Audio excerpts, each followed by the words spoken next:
आज हम बात करेंगे वॉइस, एक्टिव वॉइस से पैसिव वॉइस बनाने के नियम्स। आसानतम तरीके से एक्टिव सेंटेंस को पैसिव सेंटेंस में कैसे बनाया जाता है। देखिए, एक्टिव का मतलब होता है सक्रिय वाक्य, और सक्रिय वाक्य में क्या होता है, सबसे पहले सब्जेक्ट होता है, उसके बाद में उसकी वर्ब होती है और उसके बाद में उसका ऑब्जेक्ट होता है। ये एक सक्रिय वाक्य में इसमें कर्ता की प्रधानता होती है। लेकिन पैसिव, अब इसे हम बोलते हैं जिसमें कर्ता की प्रधानता होती है, कर्ता की प्रधानता होती है उसे बोलते हैं कर्तवाच्य वाक्य। क्योंकि इसमें किसकी प्रधानता है, क्रिया कौन करता है, इसमें कर्ता करता है और कर्ता की प्रधानता होता है, इसे बोलते हैं एक्टिव, और अंग्रेजी में बोलते हैं इसे सक्रिय वाक्य। इस सक्रिय वाक्य से हमें बनाना पड़ता है पैसिव, और इस पैसिव को बोलते हैं कर्मवाच्य वाक्य। ये कर्मवाच्य वाक्य, इनको इसलिए बोलते हैं कर्मवाच्य वाक्य कि इसमें कर्ता की प्रधानता नहीं होकर के या तो कर्म की प्रधानता होती है, और कर्म की प्रधानता नहीं होती तो वर्ब के पर्सन के नंबर के अनुसार उसकी प्रधानता होती है कि इसमें क्रिया के द्वारा काम किया गया या ऑब्जेक्ट के द्वारा क्या प्रभाव रहा। तो इस काम में जो कर्मवाच्य वाक्य है इसमें कर्म की प्रधानता होती है। तो एक्टिव से पैसिव बनाने, तो उसके कुछ साधारण से रूल्स नियम से सरलतम तरीके से हम इसको बनाने का तरीका भी आपको बताते हैं। देखिए, एक्टिव वाक्य है कि राम राइट्स ए लेटर। ये कि सिंपल सेंटेंस है, एक्टिव वाक्य जिसको अपन बोलते हैं एक्टिव। इसमें राम सब्जेक्ट है, राइट वर्ब है, लेटर इसका ऑब्जेक्ट है। इसमें सीधा से स्पष्ट होता है कि राम एक पत्र लिखता है। काम को करने वाला कौन है, राम। लेकिन अगर आप इसको पैसिव बनाएंगे तो कैसे बनेगा, a letter is written by Ram. अब देखिए, इसमें प्रधानता किसकी है, ये ऑब्जेक्ट की, एक पत्र राम के द्वारा लिखा गया। तो इसमें महत्वपूर्ण क्या हो गया, पत्र हो गया, और राम जो इसमें डूअर था, करने वाला था, वो क्या हो गया, गौण हो गया। तो इसमें इस प्रकार से हम एक्टिव से पैसिव वाक्य बनाते हैं। और एक्टिव से पैसिव बनाने के लिए कौन कौन से नियम है वो भी आप समझना बड़े ध्यान से।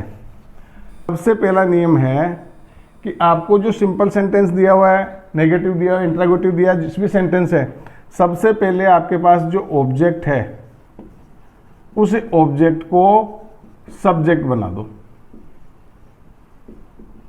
सब्जेक्ट बनाओ। पहला रूल्स नंबर 1, ऑब्जेक्ट को क्या बना दो, सब्जेक्ट बना दो। कहने का मतलब जहां पहले अपना जो सब्जेक्ट था उसकी जगह ऑब्जेक्ट को रख दो।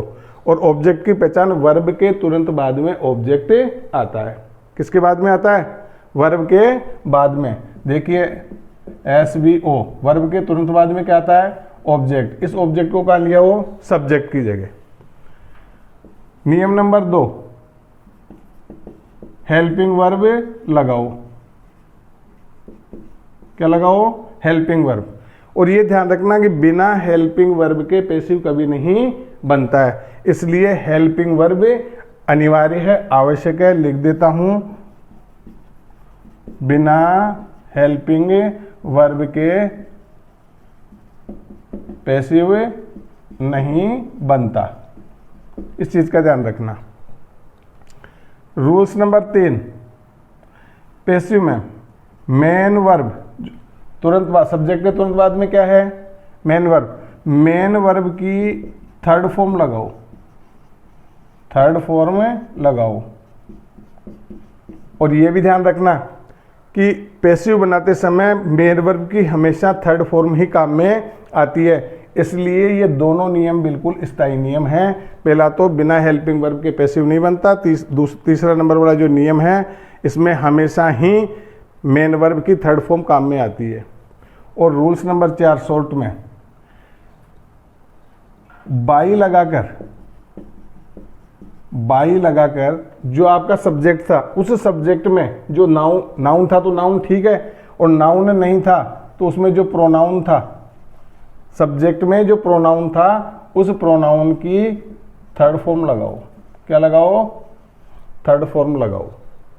तो रूल्स नंबर 1, जो आपके पास ऑब्जेक्ट था, ऑब्जेक्ट को किसकी जगह रख दो? सब्जेक्ट की जगह। हेल्पिंग वर्ब लगाओ, बिना हेल्पिंग वर्ब के पैसिव नहीं बनता। पैसिव में हमेशा मेन वर्ब की कौन सी फॉर्म काम में आती है? थर्ड फॉर्म काम में आती है। बाई लगा करके प्रोनाउन, प्रोनाउन कौन सा? जो आपके सब्जेक्ट के रूप में था, इसकी थर्ड फॉर्म लगाओ और आपका पैसिव बन जाएगा। अब सबसे महत्वपूर्ण चीज़ है अपने पास ये हेल्पिंग वर्ब। ये हेल्पिंग वर्ब किसके अनुसार चलती है? अभी तक जो सक्रिय वाक्य थे, ये हेल्पिंग वर्ब अपने काल के अनुसार, टेंस के अनुसार, सब्जेक्ट के अनुसार चल रही थी। सब्जेक्ट आपका सिंगुलर है या प्लूरल है, उसके अनुसार आपकी हेल्पिंग वर्ब चल रही थी। लेकिन जब अब सब्जेक्ट की जगह आपका क्या आ जाता है? ऑब्जेक्ट आ जाता है, या वर्ब का जो भी कोई पर्सन है, उस पर्सन का जो नंबर है, उस पर्सन के नंबर के अनुसार या ऑब्जेक्ट के अनुसार अब आपकी हेल्पिंग वर्ब चलेगी। अब वो सिंगुलर है या प्लूरल है, तो उस प्रकार हेल्प, इसमें सबसे महत्वपूर्ण रोल किसका हो गया? हेल्पिंग वर्ब का हो गया। तो इस चीज़ को ध्यान रखेंगे। अब हेल्पिंग वर्ब एक्टिव सेंटेंस से पैसिव में ऑब्जेक्ट या वर्ब के पर्सन के नंबर के अनुसार चलेगी। और एक सबसे महत्वपूर्ण नियम है, इसमें मेन वर्ब की हमेशा ही थर्ड फॉर्म यूज होती है। अब अगर ये बनाने के चारों नियम से आपको याद हो जाते हैं, अच्छी बात है। लेकिन कई दफ़े कम्पिटिटिव एग्जाम्स, जो प्रतिस्पर्धात्मक जो प्रतियोगी परीक्षाएं, उनमें या बोर्ड एग्जाम्स में कई दफ़े आपको एक सेंटेंस दे करके उसमें 4 विकल्प दे दिए जाते हैं। 4 विकल्प में से सबसे महत्वपूर्ण उसको ढूंढने का तरीका ये होता है, उसकी हेल्पिंग वर्ब को देखो, ऑब्जेक्ट के अनुसार सिंगुलर है या प्लूरल है, और मेन वर्ब की थर्ड फॉर्म। इन 2 चीज़ों पर ही आपका सारा उत्तर डिपेंड करता है। बाकी आगे और पीछे का सेंटेंस वो बना करके देते ही हैं। तो दोनों तरीके से आपको इसका अभ्यास करवाया जाएगा। अब आपके पास आती है प्रोनाउंस की थर्ड फॉर्म कौन सी है? तो देखिए प्रोनाउंस की मैं forms of pronoun, forms of pronoun, pronouns की अपन 3 फॉर्म, तो तीनों फॉर्म का काम में लेते हैं। फर्स्ट जो इसकी होती है, इसको बोलते हैं अपन नॉमिनेटिव केस। नॉमिनेटिव केस, ये इसको अपन बोलते हैं सब्जेक्टिव केस, जिसे साधारण हिंदी में बोलते हैं कर्ता कारक। इसका दूसरा केस होता है पोसेसिव केस। पोसेसिव केस, इसको बोलते हैं संबंध कारक। और तीसरी जो इसकी अवस्था होती है उसे बोलते हैं ऑब्जेक्टिव केस, इसे बोलते हैं कर्म कारक। तो ये प्रोनाउंस की 3 फॉर्म चलती है, जैसे एक तो सब्जेक्टिव केस या नॉमिनेटिव केस, जो किसके रूप में आती है? कर्ता कारक, कर्ता के रूप में आती है। दूसरी क्या होती है? पोसेसिव केस, जो संबंध के कार्य के रूप में आती है। और तीसरी होती है ऑब्जेक्टिव केस, जो कर्म के रूप में काम में आती है। जैसे फर्स्ट पर्सन में नॉमिनेटिव केस क्या होता है? आई, और पोसेसिव केस क्या होगा? माई, और इसका ऑब्जेक्टिव केस क्या होगा? मी। इसी प्रकार से we, our, us, you, your, you, he, his, him, she, her, her, they, their, them. तो ये अपने पास से सब्जेक्ट के रूप में प्रोनाउंस क्या हो सकते हैं? आई, वी, यू, ही, शी, दे, और एक साथ में इट, इट, इट्स और इट। अब इसकी जो तीसरी फॉर्म क्या होगी? आई की मी, वी की अस, यू की यू, ही की हिम, सी की हर, दे की देम, और इट की इट। तो ये जो अपने पास सब्जेक्ट था, उस सब्जेक्ट की कौन सी फॉर्म लगाओ? प्रोनाउन की थर्ड फॉर्म लगानी होती है इसमें। ये हो गया इसका फॉर्म लगाने का तरीका। ये चारों इसके नियम है। अगर ये चारों नियम आपको अच्छी तरीके से याद है तो आप किसी भी प्रकार के सेंटेंस है तो उसको आसानी से क्रमबद्ध तरीके से रख सकते हैं। अब अपने पास सबसे महत्वपूर्ण चीज़ आ जाती है हेल्पिंग वर्ब। ये अपने काल के अनुसार चलती है। किसके अनुसार चलती है? काल के अनुसार। कौन से काल का वाक्य है?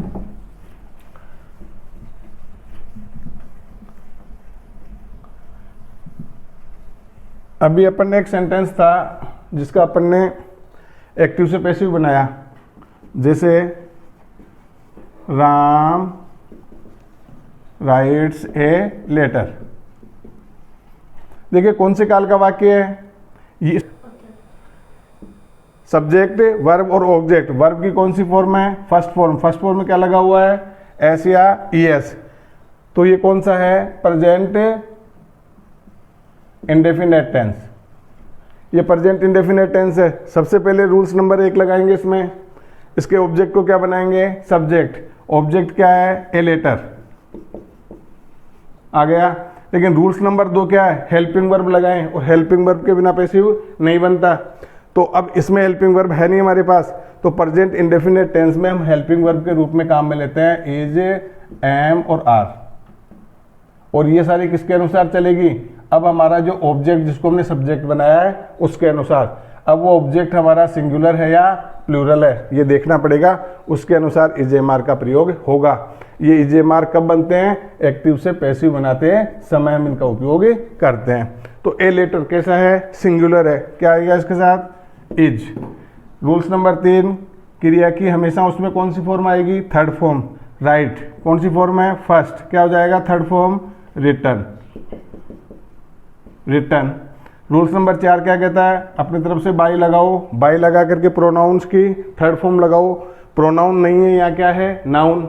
नाउन है, नेम है, तो नाउन का नाउन आ जाएगा। तो यहाँ क्या हो गया? राम। तो ये जो एक्टिव सेंटेंस था अपने पास, इसका क्या बन गया? ये पैसिव। अब ये हो गया a letter is written by Ram. देख लो आप ऑब्जेक्ट को कहाँ ले आए? सब्जेक्ट की जगह। रूल्स नंबर 2 हेल्पिंग वर्ब लगा दिए। रूल्स नंबर 3 कहता था वर्ब की थर्ड फॉर्म लगाओ। रूल्स नंबर 4 कहता था बाई लगाकर प्रोनाउन की थर्ड फॉर्म लगाओ। प्रोनाउन नहीं है, नाउन है, अपनी जगह आ गया। नेक्स्ट अगले कालांश में।